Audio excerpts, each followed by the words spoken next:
নমস্কার দর্শক বন্ধুরা, মা অন্নপূর্ণা নার্সারি থেকে সবাইকে স্বাগত। আজকে সবাই এই ভিডিওটা আগাগোড়া দেখার চেষ্টা করবেন। একটা কলম করব, যা হয়তো কোনোদিন আপনাদের কারোর না কারোর কাজে লাগতে পারে। যে এই যে মিষ্টি কামরাঙা, এ ছোটবেলা থেকেই ধরে মিষ্টি, কাঁচায় হালকা টক থাকে, একটু হলুদ হলে পরে ভালো মিষ্টি। এই কলমটা আজ আমি আপনাদের সামনে করবো। এটা জোর কলম। এবার কেন করবেন? অনেকেই শিখতে চান কিন্তু শেখার জায়গা পান না, কেউ শেখাতে চায় না, কেউ পরিষ্কার কিছু বলতে চায় না। তাই বলছি, যাদের শেখার ইচ্ছে ভিডিওটা আগাগোড়া দেখবেন, অবশ্যই শিখতে পারবেন। আর আমার শেখানোর কারণ, আমি শেখানোর মধ্যে দিয়ে আপনাদের সবার কাছে আমি থাকতে চাই। তার আগে একটা কথা, একটু সমস্যা হয়ে যাচ্ছে। আমার এই নাতিকে দিয়ে 3 বছর আগে থেকে ওকে দিয়ে কাজ করাতাম, বা কাজ করানো কি একেবারে মানে ওর উপরে সব বুঝে পড়ে দেবো, সেরকম সিদ্ধান্ত ছিল, যাতে ও এই সমস্ত আমি যেরকম দেখি, জানি, পারি, করি, সব কিছু সব বুঝে নিয়ে লোকজন দিয়ে করুক, আর যেভাবে পারুক ব্যবসাটা ও চালায়। কিন্তু ওর সেটা ভালো লাগে নাই, ও সেটা করে না। 1 বছর হলো বাদ দিয়ে ও নিজে চারা, এদিক ওদিক থেকে চারা কিনে বা আমার কাছ থেকে কিছু নেয়, নিয়ে ব্যবসা শুরু করেছে। সেটাও ভালো কথা, কিন্তু দোষ একটা, লোকের কাছ থেকে টাকা টুকি নিয়ে আর 7 দিন, 10 দিন, 1 মাস পর্যন্ত খোঁজ খবরই থাকে না। ফোন করে করে পায় না, ফোন করে যদিও পায় আজ না কাল, কাল না পরশু, এই। কিন্তু এরকম কিছু সমস্যা হয়ে যাচ্ছে। যাদের কাছে ওর নাম্বারটা আছে তারা ওর কাছ থেকে নিতে পারেন, তাতে আমার কোনো আপত্তিও নাই, সমস্যাও নাই। সমস্যা একটাই, মা অন্নপূর্ণা নার্সারির কাছ থেকে যারা গাছ নিচ্ছেন মনে করলেন সেইটা হলো না।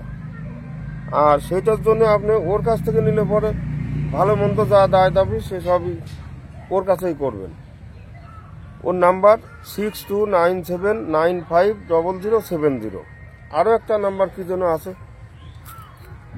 যে নাম্বারই থাক, যে নাম্বারেই হোক, যোগাযোগ করলেই কিন্তু সেটা আমার ছাড়া, আমার দুটো নাম্বার, ছেলের নাম্বার 8509249218। এই নাম্বারে আপনারা যা দরকার হোয়াটসঅ্যাপ করতে পারেন, ফোন করতে পারেন। আর আমার নাম্বারটা 9832745052। আমার সঙ্গেও বেশিরভাগ খুব দরকার না হলে দিনের মধ্যে ফোন করবেন না, সন্ধ্যার পরেই ফোন করবেন। যা যা দরকার হোয়াটসঅ্যাপ করবেন।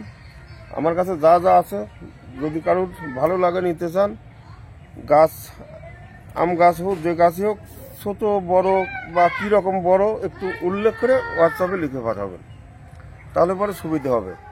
আসুন আগে সেই কামরাঙার কলমটা করে নিই। ফলটা রাখলে অসুবিধা হচ্ছে, ফলটা তুলে ফেলবো।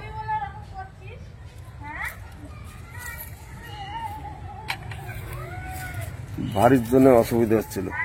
আচ্ছা, এটা জোর কলমটা আপনি চেষ্টা করবেন খুব বেশি বড় জ্বালায় না করে, এরকম 1-2 ফুটের মধ্যে।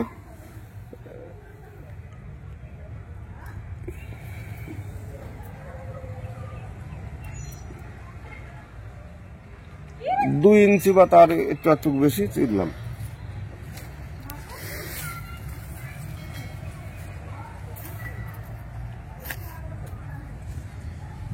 এবার একটা এলা গাছ দরকার। এলা গাছটা আগে আপনি জোগাড় করে নেবেন। এলা গাছ বলতে বীচের গাছ, এটা কামরাঙারই বীচের গাছ। আর সবসময় নজর রাখবেন, এই গাছের থেকে, এই ডালার থেকে এই গাছের গাছজন একটু মোটা হয়।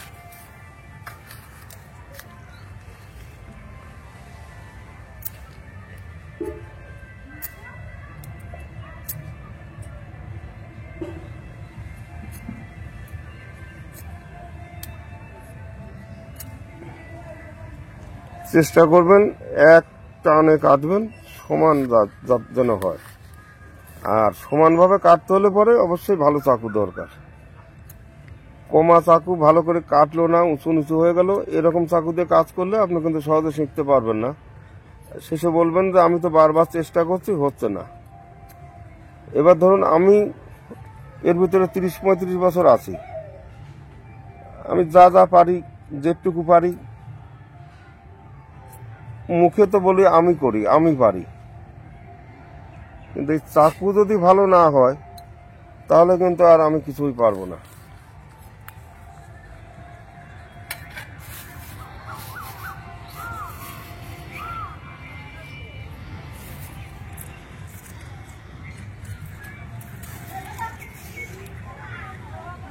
দুটোই সমান সমান চেরা হলো।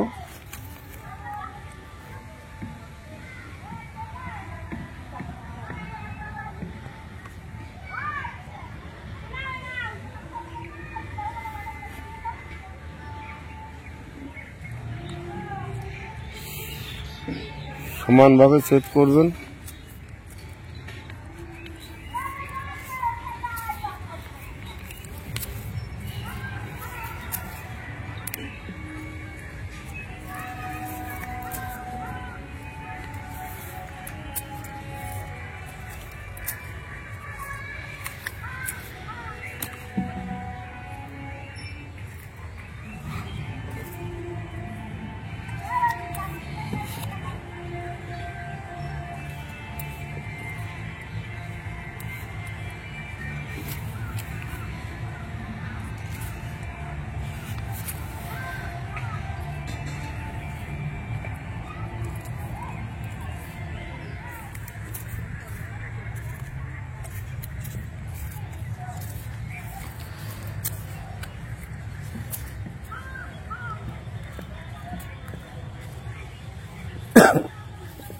এবার আমার কলম করা হয়ে গেল। এখন যে কোনো ভাবে এখানে রাখতে হবে, একটা লাঠি কাটতে হবে। আর এই যে প্যাকেট, বৃষ্টির সময় হলে জল দেওয়া লাগবে না। এখন শুকনোর সময়, শীতের সময় 2-4 দিন পর পর গোড়ায় জল দিতে হবে, মাটিটা যেন না শুকায়। এরপর 1.5-2 মাসের মাথায় কাটতে পারবেন। এবার ধরুন যারা হাজার হাজার গাছ করে, তারা গাছ আগের থেকেই শুয়ে রাখে, ছোটবেলা থেকে শুয়ে রাখে, আর সেই মাটিতেই প্যাকেটগুলি বসিয়ে রাখে। তাহলে এত ক্ষতি দেওয়া সম্ভব না, বা তাতে অনেক দেরিও লাগে। আমার 2-4টে কলম করা, যার কারণে আমি গাছগুলি সোজা রাখি, ফলও হয়, গাছও ঠিক থাকে, আর কলমও করা হয়।